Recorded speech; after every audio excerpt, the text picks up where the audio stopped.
va voir la pièce Dernière leçon au théâtre Jardin Passion. Donc là, c'est le théâtre qui se trouve derrière la gare de Namur. Et donc c'est un petit théâtre très familial comparé au théâtre de Namur.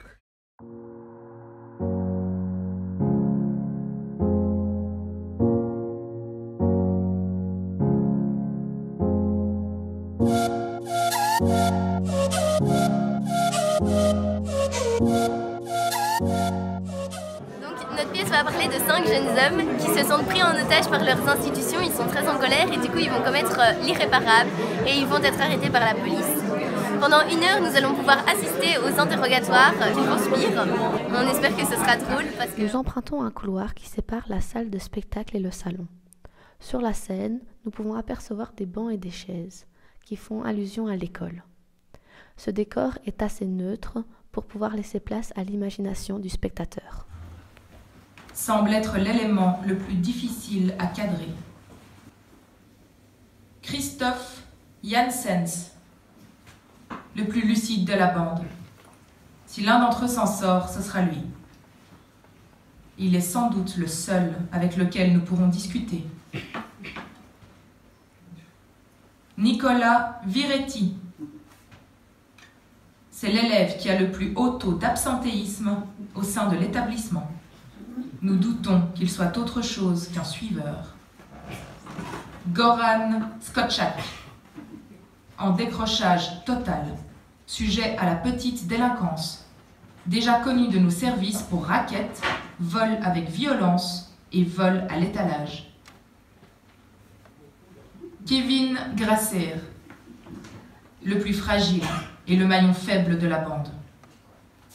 Si l'un d'entre eux craque, ce sera lui. Mais arrête de mentir, toi! Arrête de mentir, de toute façon... Cette pièce a 2 particularités. La première est qu'elle appartient à 2 écoles, aussi bien l'école naturaliste que l'école symboliste.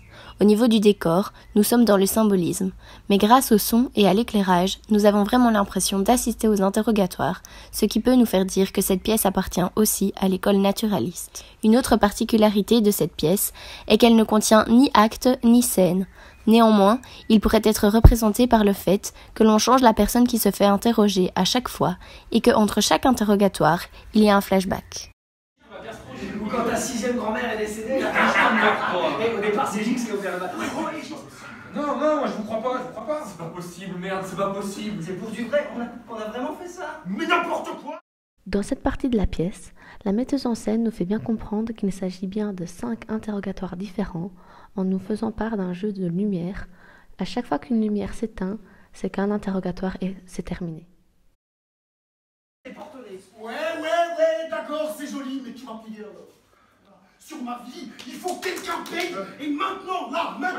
Moi, je suis avec toi. La thématique principale abordée dans cette pièce est celle de l'enseignement. On le comprend d'ailleurs par le titre qui est « Dernière leçon ». Car pour eux, la dernière leçon qu'ils vont pouvoir donner à la société avant d'aller en prison est l'acte qu'ils vont commettre. D'ailleurs, c'est là toute l'ironie du sort. Ceux qui sont le moins aptes, selon eux, à donner des leçons vont les donner et vont permettre à la société de comprendre ce qu'est le système éducatif d'aujourd'hui. Tout au long de la pièce, le décor fut assez simple, pour laisser place à notre imagination. Mais pour la dernière scène, la metteuse en scène voulait vraiment mettre en valeur les flammes, et donc pour cela, elle nous les a projetées.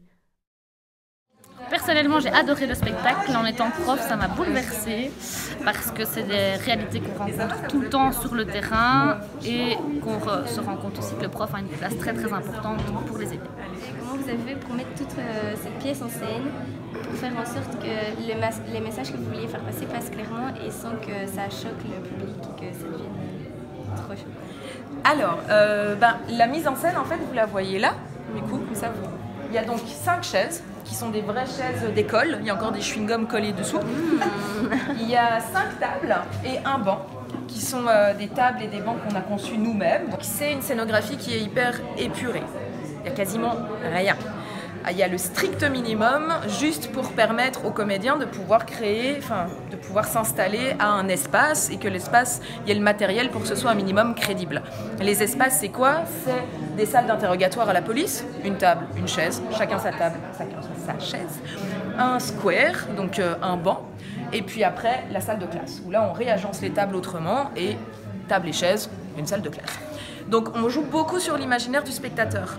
C'est très pur, c'est très purifié, c'est très sobre comme scénographie, et la mise en scène, elle est basée là-dessus. Elle est basée sur le fait qu'il y a un espace, l'espace du square, la lumière est plus chaleureuse, c'est un endroit dans lequel ils se sentent bien.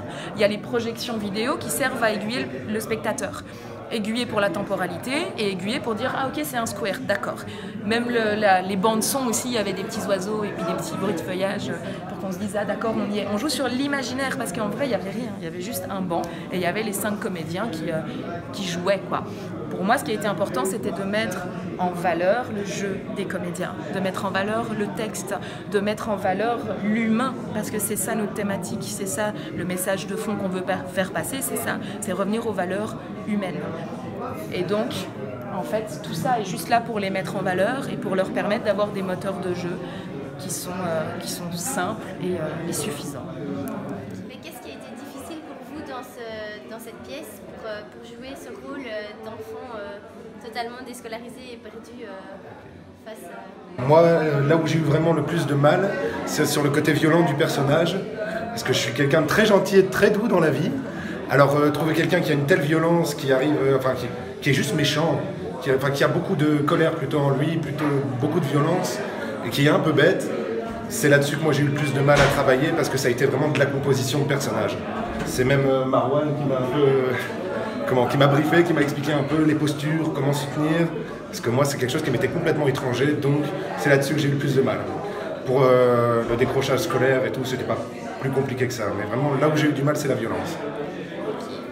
Tous les messages que vous avez réussi à faire passer, vous c'est quelque chose qui vous touche depuis longtemps ou c'est des messages qui vous sont venus comme ça grâce à Marwan et sa pièce Ça me touche, mais de manière étrangère. Moi, j'ai eu un parcours scolaire vraiment tranquille. J'étais dans des bonnes écoles, ça se passait pas trop mal. J'étais un peu taquin étant étudiant, mais pas plus. Donc moi, j'ai pas eu de problème scolaire comme ça, mais j'en ai connu quelques-uns qui avaient un peu ce genre de comportement. Mais c'était une minorité. Donc moi, c'est quelque chose que j'ai, disons, beaucoup creusé avec ce projet-là. Voilà. Mais sinon, moi, j'ai pas eu de soucis, donc ça a été beaucoup de découvertes. Mais c'est quelque chose auquel je suis sensible, évidemment. Parce que, On me demandait comment vous avez eu l'inspiration pour écrire cette pièce, enfin, qu'est-ce qui vous a mis la puce à l'oreille? Yes. Bah écoute, en vrai, c'est assez simple, hein. C'est venu de ma scolarité en fait, et de toutes nos scolarités. Tu vois, on a créé le spectacle ensemble avec Mélinda. Parce que quand tu écris, tu as souvent besoin de quelqu'un à qui tu vas montrer ce que tu écris, en fait, tu vois, qui va te donner des retours, qui va te faire avancer, te dire là il manque quelque chose, etc. Et donc on a créé ce spectacle ensemble et en vrai on est parti de nos scolarités, quoi. Parce que nous on a tous eu la chance de se sauver, d'avoir notre diplôme réto, puis d'aller faire des études de théâtre, mais on a tous croisé des gens pendant nos scolarités qui, eux, ont été broyés par le système scolaire, en fait, tu vois. Je veux dire, des élèves comme ce qu'on montre sur le plateau, moi j'en ai eu dans ma classe. Le problème, c'est qu'au bout de 2 mois, ils sont virés et qu'on n'entend plus jamais parler. On les range tous dans les mêmes écoles dépotoirs, où ils finissent tous entre élèves en décrochage et où ça se passe mal, en fait, tu vois. Du coup, voilà. L'inspiration, je t'avoue, elle vient de là, en fait. Voilà, de nos... Arrête de te marrer, j'essaye de rester sérieux. Alors...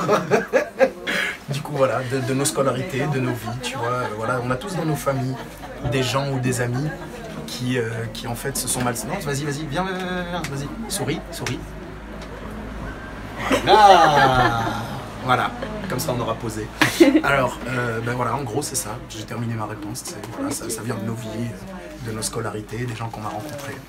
Merci voilà. beaucoup. Mais je t'en prie. On a bien aimé cette pièce parce que c'est une pièce qui nous a permis de réfléchir sur une thématique actuelle et qui nous concerne directement. On sait que l'enseignement n'est plus vraiment adapté au monde actuel et du coup ça nous a permis de voir qu'on n'était pas les seuls à le penser et qu'on pouvait être soutenus par différentes personnes qui pensaient la même chose que nous.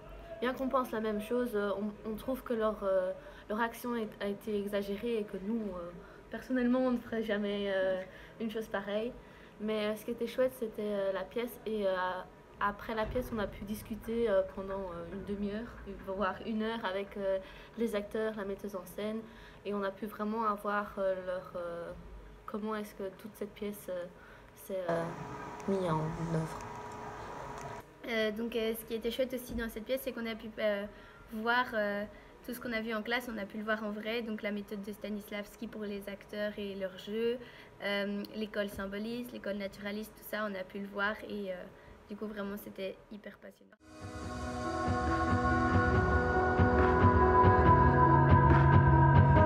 I'm out of love, but I guess I deserve